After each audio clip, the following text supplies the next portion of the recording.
Hello students, welcome to the digital classroom of Lal Bagh girls inter college. I am Mrs R Singh. मेरा आज का lecture class 12 students के लिए है।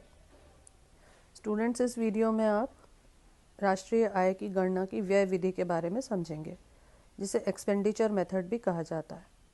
इस विधि में सकल घरेलू उत्पाद की गणना करने के लिए एक लेखा वर्ष में समस्त अंतिम व्ययों का योग करके सकल घरेलू उत्पाद की गणना की जाती है। इस समस्त व्यय को, अंतिम व्यय को बाजार मूल्य पर मापा जाता है। अब अंतिम व्यय किस किस भाग में विभाजित होता है?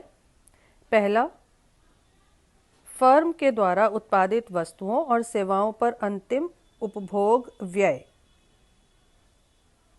दूसरा, अंतिम निवेश व्यय, जिसको पूंजीगत वस्तुओं पर व्यय भी बोलते हैं। तीसरा, उत्पादित वस्तुओं और सेवाओं पर सरकारी व्यय।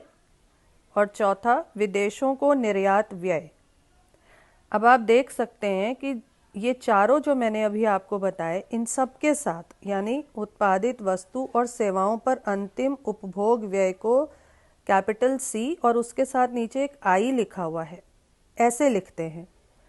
अंतिम निवेश व्यय, निवेश का मतलब होता है इन्वेस्टमेंट, तो कैपिटल आई, उसके साथ फिर एक छोटा आई लिखा हुआ है, स्मॉल आई लिखा हुआ है। फिर सरकारी व्यय के लिए गवर्नमेंट जी और उसके साथ आई लिखा हुआ है। और विदेशों को निर्यात व्यय, इसको एक्स से डिनोट करते हैं और साथ में आई लिखते हैं। आई लिखा जाता है एक फर्म के लिए, एक फर्म को आई से डिनोट किया गया है। तो इन चारों को जब आप ऐड करेंगे, यानी सी प्लस आई प्लस जी प्लस एक्स किसी एक फर्म के लिए, तो आपको सकल घरेलू उत्पाद की आप गणना कर पाते हैं।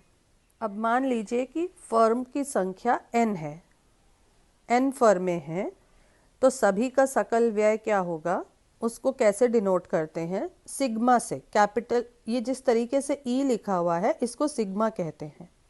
उसके ऊपर n लिखा गया है बताने के लिए कि n फर्म्स हैं, और नीचे लिखा हुआ है i इज इक्वल टू 1, मतलब हम जब एक फर्म की बात कर रहे हैं। इसको फॉर्मूले में कैसे लिखा हुआ है?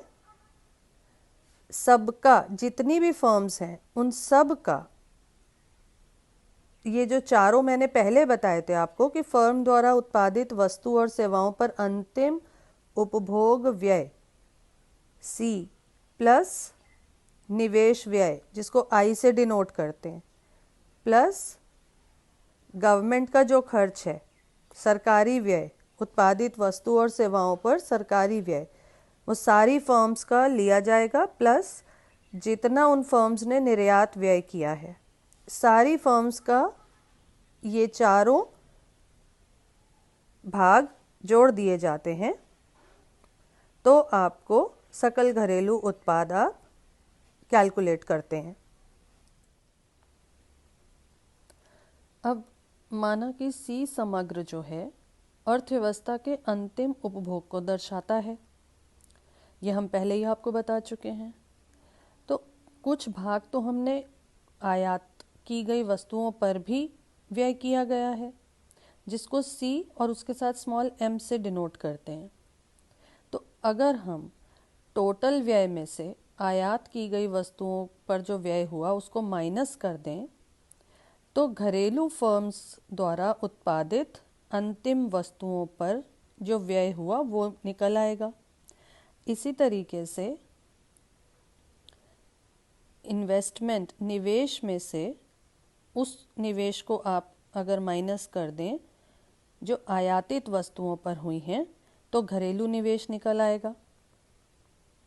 अब इस चीज़ को जब फॉर्मूले में रखेंगे तो C की जगह C माइनस सी एम, आई की जगह आई माइनस आई एम, क्योंकि हमें घरेलू उत्पाद कैलकुलेट करना है, सकल घरेलू उत्पाद की गणना करनी है, तो हमने आयातित वस्तुओं पर जो व्यय हुआ वो माइनस कर दिया। G minus G M plus X जो था वो तो निर्यात व्यय था। अब इस चीज़ को जब दोबारा लिखा जाएगा तो C, I और G और X को एक तरफ कर लिया और ये एक साथ इसमें से C small m plus I small m plus G small m यानी आयातित वस्तुओं पर अंतिम उपभोग व्यय, निवेश व्यय और सरकारी व्यय को घटा दिया जाता है, इनके योग को घटा दिया जाता है। तो इक्वेशन में लास्ट में उन्होंने क्या करा कि इस पूरी चीज़ को कैपिटल M से डिनोट कर दिया और x I की जगह x ले लिया, जहाँ x इज इक्वल टू अर्थव्यवस्था के निर्यात पर विदेशी समग्र व्यय है।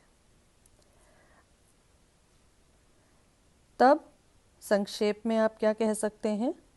सकल घरेलू उत्पाद अर्थव्यवस्था में व्यय आगम का योगफल है, यानी gross domestic product GDP is equal to sigma n, मतलब n फर्म्स के लिए RVI is equal to C plus I plus G plus X minus M।